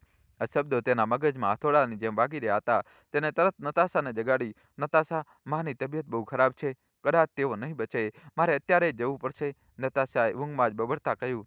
અત્યારે રાત્રે આટલા વાગે? આલોક, તમે સવારે જતા રહેજો. આટલી રાત્રે ડ્રાઈવ કરવું સેફ નથી. અને એમ પણ તમે ડૉક્ટર તો છો નહીં જે તેમને ઠીક કરી દેશો. સવારે જલ્દી નીકળી જજો. આલોકને નતાશા પર બહુ ગુસ્સો આવ્યો. તેને ચીસ પાડીને કહ્યું, નતાશા, તે મારી માં છે. હોઈ શકે કે સવાર સુધી રહે જ નહીં. તને સમજ નથી પડતી. નતાશા પણ ઉઠીને બેસી ગઈ અને ચિલ્લાઈ, તો ચિલ્લાવો છો કેમ? જાઓ, મરો જઈને ત્યાં તે ગંધાતા આશ્રમમાં. પણ મને કે આર્યને ડિસ્ટર્બ ન કરતા. અમારે સવારે જલ્દી ઉઠવાનું છે. આલોકે કારની ચાવી ઉઠાવી અને ઘરની બહાર નીકળી ગયો. કારમાં બેસતા તેની આંખોમાંથી આંસુ વહેવા લાગ્યા. તે 10 વર્ષથી તેની માને મળવા ગયો ન હતો. 10 વર્ષ? તે કેટલો પથ્થરદિલ માણસ હતો. તેને પોતાની જાતને સવાલ કર્યો, માં, આ 10 વર્ષોમાં કેવી રીતે દિવસો કાપ્યા હશે? કેવી રીતે તેને દરેક તહેવાર એકલા મનાવ્યો હશે? રસ્તામાં તે ભગવાનને પ્રાર્થના કરતો રહ્યો, હે ભગવાન, બસ એકવાર માને મેળવી દે. મારે તેમની માફી માંગવી છે. મારે તેમના પગ પકડીને રડવું છે. પ્લીઝ માને ના ઉઠાવતા. આલોક પાગલોની જેમ ગાડી ચલાવી રહ્યો હતો. જે રસ્તેથી તે 10 વર્ષ પહેલાં પોતાના માતા પિતાને છોડવા આવ્યો હતો, આજે તે જ રસ્તે તેને કરડવા દોડી રહ્યો હતો. દરેક વળાંક પર તેને પોતાની જૂની યાદો અને પોતાની ભૂલો યાદ આવી રહી હતી. જ્યારે તે આશ્રમ પહોંચ્યો ત્યારે રાતના 2 વાગી ચૂક્યા હતા. ચારેય બાજુ સન્નાટો હતો. તે દોડતો અંદર ગયો. મેનેજર તેને સુમિત્રાની પથારી સુધી લઈ ગયો. ત્યાંનું દ્રશ્ય જોઈને આલોકનું કલેજું મોઢામાં આવી ગયું. સુમિત્રા એક ગંદી પથારી પર પડી હતી. તેનું શરીર સંકોચાઈને એટલું નાનું થઈ ગયું હતું કે ઓળખાય જ નહીં. તેના વાળ સફેદ અને વિખરાયેલા હતા. મોઢું એક તરફ ત્રાંસું થઈ ગયું હતું અને આંખો અડધી ખુલ્લી હતી. તે બહુ જ મુશ્કેલીથી શ્વાસ લઈ રહી હતી. આલોકે, જે મોટો બિઝનેસમેન હતો, જે હજારો લોકો પર હુકમ ચલાવતો હતો, આજે એક લાચાર બાળકની જેમ ઘૂંટણીએ પડી માની પથારી પાસે બેસી ગયો. તેણે માનો ઠંડો અને હાડકાવાળો હાથ પોતાના હાથમાં લીધો અને ધ્રુસકે રોવા લાગ્યો. માં, આંખો ખોલો માં. જુઓ, હું આવ્યો છું. તમારો આલોક આવ્યો છે. માં, મને માફ કરી દો. હું બહુ ખરાબ દીકરો છું. મેં તમને બહુ દુઃખ આપ્યું. માં, પ્લીઝ એકવાર મારી સાથે વાત કરો. આલોકનો અવાજ આશ્રમના સન્નાટામાં ગુંજી રહ્યો હતો. તેના ગરમ આંસુના ટીપાં સુમિત્રાના હાથ પર પડ્યા. કદાચ તે આંસુઓનો સ્પર્શ પામીને સુમિત્રામાં થોડી હલચલ થઈ. તેને બહુ ધીમેથી પોતાની આંખો ખોલી. તેની ધૂંધળી નજરોએ પોતાના પુત્રને ઓળખ્યો. તેના હોઠ ફફડ્યા પણ અવાજ ન નીકળ્યો. તેની આંખોના ખૂણેથી એક આંસુ ગબડીને ઓશિકા પર પડ્યું. સુમિત્રાએ પોતાના ધ્રુજતા અને નબળા બીજા હાથને ઉઠાવવાની કોશિશ કરી. તે આલોકના માથા પર હાથ રાખવા માંગતી હતી. તેને આશીર્વાદ આપવા માંગતી હતી. એક માનું દિલ આવું જ હોય છે. સંતાન ભલે લાખ ગુના કરે, માં છેલ્લા સમયે પણ તેને દુઆ જ આપે છે. આલોકે માને તે હાથ પોતાના માથા પર રાખી લીધો. માં, મને સજા આપો, મને મારો, પણ આમ ચૂપ ના રહો. હું તમને ઘરે લઈ જઈશ. હવે હું તમને ક્યાંય નહીં જવા દઉં. આપણે બધા સાથે રહીશું. સુમિત્રાના ચહેરા પર એક હળવું સ્મિત આવ્યું. એક સુકૂનનું સ્મિત કે મરતા પહેલા તેના પોતાના પુત્રનો ચહેરો જોઈ લીધો. તેને એક ઊંડો શ્વાસ લીધો, જે એક ગડગડાટી સાથે નીકળ્યો અને પછી તેનો હાથ આલોકના માથા પરથી લપસીને પથારી પર પડી ગયો. તેની આંખો ખુલ્લી રહી ગઈ. સુમિત્રા જઈ ચૂકી હતી. માં, આલોકે જોરથી ચીસ પાડી. તેને માને હલાવી પણ તે જઈ ચૂકી હતી. તે શરીર, જેણે તેને 9 મહિના ગર્ભમાં રાખ્યો, જેણે પોતાનું દૂધ પીવડાવીને મોટો કર્યો, જેણે પોતાની જુવાની અને ખુશીઓ તેના પર નોછાવર કરી દીધી, આજે તે શરીર હંમેશા માટે શાંત થઈ ગયું હતું. અને સૌથી મોટા દુઃખની વાત એ હતી કે તે ભૂખી, તરસતી અને તડપતી મરી હતી. જ્યારે તેનો પુત્ર મહેલોમાં રહી રહ્યો હતો, આલોક ઘણીવાર સુધી માના મુદ્રેને વળગીને રોતો રહ્યો. મેનેજર અને બાકીના વૃદ્ધો ત્યાં ઊભા રહીને આ તમાશો જોઈ રહ્યા હતા. એક વૃદ્ધે ધીમેથી કહ્યું, જ્યારે જીવતી હતી ત્યારે તો ક્યારેય પાણી પીવડાવવા ના આવ્યો. હવે મર્યા પછી આંસુ વહાવવાનો શું ફાયદો? આ બધું દેખાડો છે. આ વાત આલોકના કાનમાં તીરની જેમ વાગી. દેખાડો? શું ખરેખર હવે તેના આંસુની કોઈ કિંમત નહોતી? હા, હવે બહુ મોડું થઈ ચૂક્યું હતું. પ્રાયશ્ચિતનો સમય નીકળી ગયો હતો. સવાર પડી. આલોક માના મૃતદેહને લઈને સ્મશાન ઘાટ ગયો. આ વખતે તેની સાથે ના નતાશા હતી, ના આર્યન. તે એકલો હતો. તેને એકલાએ જ માના અંતિમ સંસ્કાર કર્યા. જ્યારે ચિતા સળગી ત્યારે તેને લાગ્યું કે ફક્ત માનું શરીર નથી બળી રહ્યું, પરંતુ આલોકનું અસ્તિત્વ, તેનો અહંકાર અને તેની બધી સંપત્તિ બળી રહી છે. રાખ ઠંડી થયા પછી આલોક પાછો પોતાના ઘરે આવ્યો. તેનું ઘર હવે તેને કરડવા દોડી રહ્યું હતું. તે થાકેલો હારેલો સોફા પર બેસી ગયો. ઘરમાં સન્નાટો હતો. નતાશા અને આર્યન કદાચ શોપિંગ માટે ગયા હતા. આલોકની નજર દિવાલ પર લટકતી પોતાની અને આર્યનની એક મોટી તસવીર પર પડી. તેને તે તસવીરમાં પોતાનું ભવિષ્ય દેખાવા લાગ્યું. તેણે જે બીજ વાવ્યું હતું તે હવે ઝાડ બની રહ્યું હતું. તેને પોતાના માતા પિતા સાથે જે કર્યું, આર્યન તે જોઈ રહ્યો હતો અને શીખી રહ્યો હતો. થોડા જ દિવસો પછી આલોકને પોતાના કર્મોનું ફળ મળવાનું શરૂ થઈ ગયું. એક દિવસ આલોકની ઓફિસમાં ઇન્કમ ટેક્સની રેડ પડી. કોઈએ તેની કંપની વિરુદ્ધ ફરિયાદ કરી હતી કે તે હેરાફેરી કરી રહ્યો છે. આલોકની બધી ફાઇલો જપ્ત કરી લેવામાં આવી. તેના બેંક એકાઉન્ટ ફ્રીઝ કરી દેવામાં આવ્યા. તેનો બિઝનેસ, જેના પર તેના આટલો ગર્વ હતો, રાતોરાત ઠપ થવાની અણી પર આવી ગયો. દોસ્તો, કહાનીમાં જબરજસ્ત ટ્વિસ્ટ આવશે. છેલ્લા સુધી જોજો અને વિડીયો લાઇક કરી ચેનલ સબસ્ક્રાઈબ કરી દો. આલોક બહુ પરેશાન થઈને ઘરે આવ્યો. તેને લાગ્યું કે પરિવાર આ મુશ્કેલ સમયમાં તેનો સાથ આપશે. તેને નતાશાને જણાવ્યું, નતાશા, બહુ મોટી મુસીબત આવી ગઈ છે. બધું ખતમ થઈ શકે છે. આપણે થોડા દિવસો માટે આપણા ખર્ચો ઓછા કરવા પડશે અને કદાચ આ બંગલો પણ ગીરો રાખવો પડે. નતાશા આ સાંભળીને આગ બબૂલા થઈ ગઈ. શું તમે પાગલ થઈ ગયા છો? હું ગરીબીમાં જીવી શકતી નથી. મારી સોસાયટીમાં મારી શું ઇજ્જત રહી જશે? જો તમારી પાસે પૈસા નથી તો ગમે તે કરો, પણ મારી લાઈફસ્ટાઈલ ઓછી થવી જોઈએ નહીં. આલોકે આર્યન તરફ જોયું. બેટા, ડેડ અત્યારે મુસીબતમાં છે. તારે એ ટ્રીપ કેન્સલ કરવી પડશે. આર્યને ગુસ્સામાં કહ્યું, આ ફેર ન્યાય નથી. તમે હંમેશા મારી જ મજા બગાડો છો. મને ખબર નથી. મારા ટ્રીપ પર જવું જ છે. તમે લૂઝર છો, લૂઝર. પોતાના દીકરાના મોઢેથી આ શબ્દ સાંભળીને અશોક ભાંગી પડ્યો. તેને એ પળે સુમિત્રાની યાદ આવી. જ્યારે માધવની નોકરી જતી રહી હતી અને ઘરમાં ખાવાનું પણ નહોતું, ત્યારે સુમિત્રાએ ક્યારેય માધવને લુજર કહ્યો નહોતો. તેને ખભે ખભા મિલાવીને સાથ આપ્યો હતો. બીજાના વાસણો માંજ્યા હતા જેથી પરિવાર ચાલી શકે. અને અહીં અહીં થોડી મુસીબત આવતા જ પત્ની અને દીકરાએ પોતાનો અસલી રંગ બતાવી દીધો. દિવસો પસાર થતા ગયા અને આલોકની હાલત ખરાબ થતી ગઈ. કોર્ટ કચેરીના ચક્કરોમાં તેના ઘણા પૈસા અને ઇજ્જત જતી રહી. તે ડિપ્રેશનમાં રહેવા લાગ્યો. તેને આખી રાત ઊંઘ આવતી નહોતી. તેને અવારનવાર સપનામાં માધવ અને સુમિત્રા દેખાતા, જે તેને કંઈ કહેતા નહીં, બસ ચૂપચાપ તેને જોયા કરતા. તેમને ખામોશી આલોકને અંદર ને અંદર મારી રહી હતી. હવે ઘરમાં રોજ ઝઘડા થવા લાગ્યા હતા. નતાશા તેને મેણા મારતી અને આર્યન તેને ઇગ્નોર કરતો. આલોકને હવે સમજાઈ રહ્યું હતું કે અનાથ હોવું એટલે શું. તે પોતાના જ ઘરમાં પોતાના જ પરિવારની વચ્ચે એકલો થઈ ગયો હતો. એક દિવસ આલોકની તબિયત ખૂબ જ બગડી ગઈ. તેને હાર્ટ એટેક આવ્યો. તે જમીન પર પડી ગયો અને પીડાથી તડપવા લાગ્યો. નતાશા તે સમયે ફોન પર પોતાની સહેલી સાથે વાત કરી રહી હતી અને આર્યન પોતાના રૂમમાં હેડફોન લગાવીને વિડીયો ગેમ રમી રહ્યો હતો. આલોકે બૂમ પાડવાની કોશિશ કરી, નતાશા, આર્યન, મદદ કરો, પણ તેનો અવાજ ખૂબ નબળો હતો. તે ઘસડાતા દરવાજા સુધી પહોંચ્યો. આલોક જમીન પર પડ્યો તડપી રહ્યો હતો. તેના છાતીમાં એવો દુખાવો થઈ રહ્યો હતો જાણે કોઈ ખંજર ભોગી રહ્યું હોય. તેના હાથ નતાશાને બોલાવવા આગળ વધ્યો, પણ ગળામાંથી જ અવાજ જ નીકળી રહ્યો ન હતો. તે જોઈ શકતો હતો કે થોડે દૂર તેનો દીકરો આર્યન ગેમ રમી રહ્યો છે અને નતાશા ફોન પર હસી હસીને વાતો કરી રહી છે. આ એ જ દ્રશ્ય હતું જે વર્ષો પહેલાં તેના ઘરમાં થયું હતું. ફરક એટલો જ હતો કે ત્યારે તે અને નતાશા પોતાની દુનિયામાં મસ્ત હતા અને તેના માતા પિતા ખૂણામાં તડપતા હતા. આજે તે તડપી રહ્યો હતો અને તેનો પરિવાર પોતાની દુનિયામાં મસ્ત હતો. લગભગ 15 મિનિટ સુધી તે ત્યાં જ ફ્લોર પર પડી રહ્યો. જ્યારે નતાશાનો ફોન કટ થયો અને તે પાણી લેવા માટે ઊભી થઈ ત્યારે તેની નજર આલોક પર પડી. આલોક, તે ચીસી ઉઠી. શું થયું તમને હે ભગવાન? નતાશાએ આર્યનને અવાજ આપ્યો. આર્યન, જલ્દી આવ, ડેડને કંઈક થઈ ગયું છે. આર્યને હેડફોન ઉતાર્યા અને કચવાતા મને આવ્યો. તેને પિતાને જમીન પર પડેલા જોયા, પણ તેના ચહેરા પર ડર કરતાં વધારે હેરાનગતિના ભાવ હતા. મોમ, હવે શું થયું? અત્યારે તો ગેમનો ફાઇનલ રાઉન્ડ હતો. હોસ્પિટલ લઈ જવા પડશે શું? નતાશાએ જલ્દીથી એમ્બ્યુલન્સ બોલાવી. આલોકને હોસ્પિટલ લઈ જવામાં આવ્યો. ડોક્ટરે જણાવ્યું કે તેને ખૂબ જ જોરદાર હાર્ટ એટેક આવ્યો છે અને તેના શરીરનો જમણો ભાગ લકવાગ્રસ્ત પેરેલાઇઝ થઈ ગયો છે. હવે તેને પથારી બેસ જ રહેવું પડશે અને તેને 24 કલાક દેખરેખની જરૂર પડશે. જ્યારે આલોકને હોશ આવ્યો તો તેને પોતાની જાતને હોસ્પિટલની પથારી પર જોઈ. તે બોલવાની કોશિશ કરી રહ્યો હતો, પણ તેની જીભ થોથવાતી હતી. તે પોતાનો જમણો હાથ અને પગ હલાવી શકતો નહોતો. તેને તરત જ પોતાની માતા સુમિત્રાની યાદ આવી. અંતિમ સમયમાં માતાની પણ આવી જ હાલત હતી.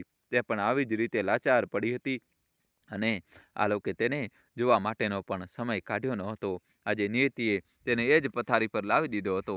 થોડા દિવસો પછી આલોકને હોસ્પિટલમાંથી રજા મળી ગઈ. તેને ઘરે લાવવામાં આવ્યો, પણ ઘરે આવતા જ તેની સાચા નરકનો અનુભવ થયો. નતાશાએ સાફ કહી દીધું, આલોક, હું આખો દિવસ તમારી સેવા ન કરી શકું. મારે મારી પણ જિંદગી જીવવી છે. મારી પાસે એટલો સમય નથી કે તમારા ડાયપર બદલું કે તમને જમાડું. આર્યન તો તેના રૂમમાં આવતો જ નહોતો. તેને પોતાના પિતા પ્રત્યે ઘૃણા થવા લાગી હતી. જો ક્યારેક આલોક તેને પાણી માટે અવાજ દેતો તો આર્યન બહારથી જ બૂમ પાડી દેતો, મોમ, ડેડને જુઓ, અવાજ કરી રહ્યા છે. મારું ભણવામાં મન નથી લાગતું. આલોકની દવાઓ મોંઘી હતી અને બિઝનેસ ઠપ હોવાને કારણે ઘરમાં પૈસાની તંગી હતી. નતાશાએ ઘરનો કિંમતી સામાન વેચવાનું શરૂ કરી દીધું. ધીરે ધીરે નતાશાનો વ્યવહાર વધારે ક્રૂર થતો ગયો. તે આલોકને સમયસર જમવાનું આપતી નહોતી. ક્યારેક તો આલોક તરસથી તડપતો રહેતો, પણ તેને પાણી આપનાર કોઈ હોતું નથી. તે પોતાની જ ગંદકીમાં કલાકો સુધી પડી રહેતો. એક દિવસ આલોકે સાંભળ્યું કે નતાશા અને આર્યન હોલમાં વાતો કરી રહ્યા છે. નતાશા કહી રહી હતી, આર્યન, હવે વધારે સહન નથી થતું. ઘરનું વાતાવરણ કેટલું ખરાબ થઈ ગયું છે. દવાઓની ગંધ આખા ઘરમાં ફેલાયેલી રહે છે. મારા મિત્રો ઘરે આવતા ખચકાય છે અને પૈસા પણ ખતમ થઈ રહ્યા છે. તારા ડેડને ઈલાજમાં બધું જ જઈ રહ્યું છે. આર્યને કહ્યું, હા મોમ, તમે સાચું કહી રહ્યા છો. ડેડ હવે કોઈ કામના તો છે નહીં. તે બસ એક બોજ બની ગયા છે. કેમ ના આપણે તેમને ક્યાંક બીજે શિફ્ટ કરી દઈએ? બોજ?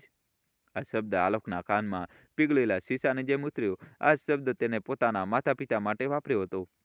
નતાશા બોલી, હું પણ એ જ વિચારું છું. શહેરની બહાર પેલો જે સરકારી આશ્રમ છે, શાંતિધામ, તે સસ્તો પણ છે અને ત્યાં આવા લોકોની દેખરેખ થઈ જાય છે. મેં તપાસ કરી છે, ત્યાં જગ્યા ખાલી છે. આલોકની આંખોમાંથી આંસુની ધાર વહેવા લાગી. શાંતિધામ? એ જગ્યા જ્યાં તેણે પોતાના માતા પિતાને મરવા માટે છોડી દીધા હતા. ઇતિહાસ પોતાની જાતને દોહરાવી રહ્યો હતો. જેવી કરણી તેવી ભરણી. તેને જે ખાડો પોતાના માતા પિતા માટે ખોદ્યો હતો, આજે તે પોતે તેમાં પડવાનો હતો.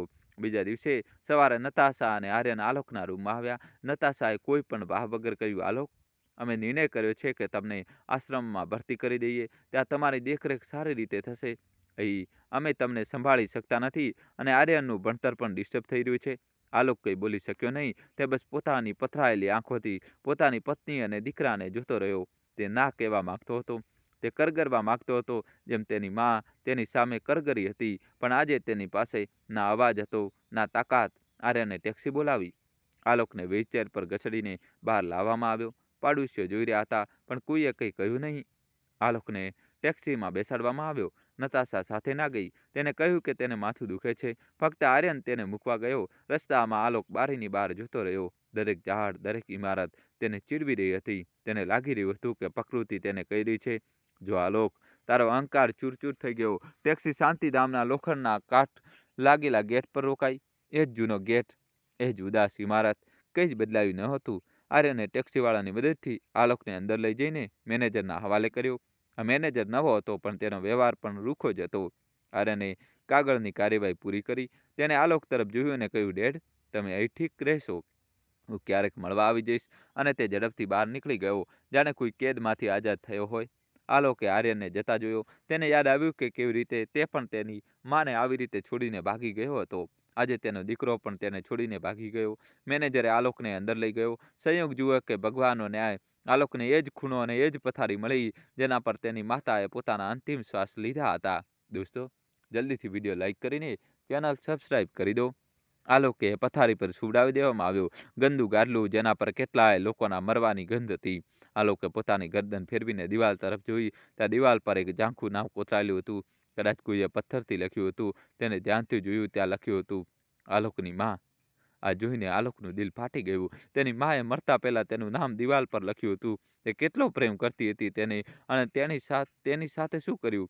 આલોકનું ગળું રૂંધાઈ ગયું. તે જોર જોરથી રડવા માંગતો હતો, ચીસ પાડવા માંગતો હતો, પણ તેના મોઢામાંથી ફક્ત એક અજીબ પ્રાણી જેવો અવાજ નીકળી રહ્યો હતો. રાત થઈ. આશ્રમમાં સન્નાટો છવાઈ ગયો. આલોકને ભૂખ લાગી હતી, પણ જમવાનું આપવાવાળું કોઈ આવ્યું નહીં. તેને તરસ લાગી હતી, પણ પાણીનું માટલું દૂર હતું. તે એ જ પથારી પર પડ્યો, એ જ છતને તાકી રહ્યો હતો, જેને તેના પિતા અને માએ પોતાની અંતિમ રાતોમાં તાકી હશે. અચાનક તેને અનુભવ થયો કે રૂમમાં કોઈ છે. તેણે પોતાની ઝાંખી આંખોથી જોયું. તેને લાગ્યું જાણે તેના પિતા માધવ અને માતા સુમિત્રા તેની પથારી પાસે ઊભા છે. તેઓ તેને ગુસ્સાથી નહીં, પણ ખૂબ જ કરુણાથી જોઈ રહ્યા હતા. આલોકે મનની મન તેમને કહ્યું, બાબા, મને માફ કરી દો, હું હારી ગયો. મારો અહંકાર હારી ગયો. મેં તમને લોકોને અહીં નરકમાં મોકલ્યા હતા. જુઓ, ભગવાને મને પણ એ જ નરકમાં મોકલી દીધો. હું બહુ એકલો છું. મને બહુ ડર લાગે છે. તેને લાગ્યું જાણે માનો ઠંડો હાથ તેના કપાળ પર છે. તેને આશ્વાસન આપી રહ્યો છે. એ રાત્રે આલોકને પોતાની ભૂલનો પૂરો અહેસાસ થયો. તેને સમજાઈ ગયું કે પૈસા, બંગલો, ગાડી બધું અહીં જ રહી જાય છે. જે અસલી પૂંજી હોય છે તે છે માતા પિતાના આશીર્વાદ અને પરિવારનો પ્રેમ, જેણે તેને પોતાના હાથે કચડી નાખ્યો હતો. આલોકે આશ્રમમાં 6 મહિના વધુ જીવ્યો, પણ તે જીવવું મોત કરતાં પણ બદતર હતું. દરેક પળ તેને પોતાના પાપોનું પ્રાયશ્ચિત કરવું પડ્યું. નતાશાએ છૂટાછેડાના પેપર્સ મોકલી દીધા હતા, અને આર્યન ક્યારેય એકવાર પણ તેને જોવા આવ્યો નહોતો. એક ઠંડી રાત્રે આલોકની તબિયત બહુ બગડી ગઈ. તેને શ્વાસ લેવામાં તકલીફ થઈ રહી હતી. કોઈ ડૉક્ટર નહોતો, કોઈ પોતાનું નહોતું. તે એકલો તડપતો રહ્યો. તેની આંખોમાંથી આંસુ વહી રહ્યા હતા. તેની અંતિમ પળોમાં તેને ભગવાન પાસે ફક્ત એક જ દુઆ માંગી, હે ઈશ્વર, આવતા જન્મમાં મને ભલે જાનવર બનાવી દેજો, પણ આવો કપૂત દીકરો ના બનાવતા. અને જો મને ઇન્સાન બનાવો, તો મને એટલી સદબુદ્ધિ આપજો કે હું મારા માતા પિતાની સેવા કરી શકું. તે રાત્રે આલોકનું પણ એ જ રીતે અનાથની જેમ મોત થયું, જે રીતે તેના માતા પિતાનું થયું હતું. સવારે જ્યારે સફાઈ કામદાર આવ્યો, તો તેને જોયું કે આલોકની લાશ અકળાઈ ગઈ છે, અને તેની ખુલ્લી આંખોમાં એક અજીબ ડર અને પછતાવો થીજી ગયો છે. તેની અંતિમ વિધિ આશ્રમવાળાઓએ જ ફાળો ઉઘરાવીને કરી દીધી. નતાશા અને આર્યનને ખબર આપવામાં આવી, પણ તેમણે આવવાની ના પાડી દીધી અને કહી દીધું કે તમે લોકો જ પતાવી દો, અમે પૈસા મોકલી દઈશું. આલોકની વાર્તા અહીં પૂરી થઈ ગઈ, પણ તે પાછળ એક બહુ મોટી શીખ છોડી ગઈ. શિક્ષા એ હતી કે મિત્રો, આ વાર્તા માત્ર એક વાર્તા નથી, પરંતુ એક અરીસો છે. આજના કળિયુગમાં આપણે અવારનવાર આધુનિકતાની દોડમાં આપણા સંસ્કારો ભૂલી જઈએ છીએ. આપણે ભૂલી જઈએ છીએ કે માતા પિતાએ આપણને ચાલતા શીખવ્યું, આપણને આ કાબિલ બનાવ્યા કે આપણે દુનિયામાં માથું ઊંચું કરીને જીવી શકીએ. ઘડપણમાં તેમને આપણા સહારાની સૌથી વધુ જરૂર હોય છે. તો યાદ રાખજો મિત્રો, સમય બહુ બળવાન હોય છે. તે ક્યારેય એક જેવો રહેતો નથી. આજે તમે જવાન છો, કાલે તમે પણ વૃદ્ધ થશો. આજે તમે જેવો વ્યવહાર તમારા માતા-પિતા સાથે કરશો, કાલે તમારી ઓલાદ પણ તમારી સાથે એવો જ વ્યવહાર કરશે. માતા-પિતા ઘરનો પાયો હોય છે. જો પાયો જ ખોદી નાખશો, તો મકાન ક્યારેય ઊભું રહી શકશે નહીં. ભલે ગમે તેટલા પણ મોટા માણસ બની જાઓ, ગમે તેટલા પૈસા કમાઈ લો, પણ જો તમારા ઘરના વડીલો રડતા હોય, તો તમારી બધી સંપત્તિ નકામી છે. માતા-પિતાનું દિલ દુખાવીને કોઈ પણ માણસ ક્યારેય સુખી થઈ શકતું નથી. એટલા માટે તમારા માતા-પિતાની સેવા કરો, તેમને પ્રેમ આપો અને તેમને ક્યારેય એવો અહેસાસ ન થવા દો કે તેઓ તમારા પર બોજ છે. કારણ કે જે દિવસે તેઓ ચાલ્યા ગયા, તે દિવસે તમે આખી દુનિયાની સંપત્તિ આપીને પણ તેમને પાછા લાવી શકશો નહીં. દોસ્તો, કહાની કેવી લાગી કોમેન્ટ્સમાં જણાવજો, અને જે થયું સારું થયું કે ખોટું એ કોમેન્ટમાં જણાવજો. અને દોસ્તો, કોમેન્ટ્સમાં તમારે જય શ્રી કૃષ્ણ તો લખવું જ પડશે. જલ્દીથી લખી લો. વિડીયો લાઇક કરીને ચેનલ સબસ્ક્રાઈબ કરી દો અને કોમેન્ટમાં જય શ્રી કૃષ્ણ લખી દો. ખૂબ ખૂબ ધન્યવાદ. દિલથી આભાર.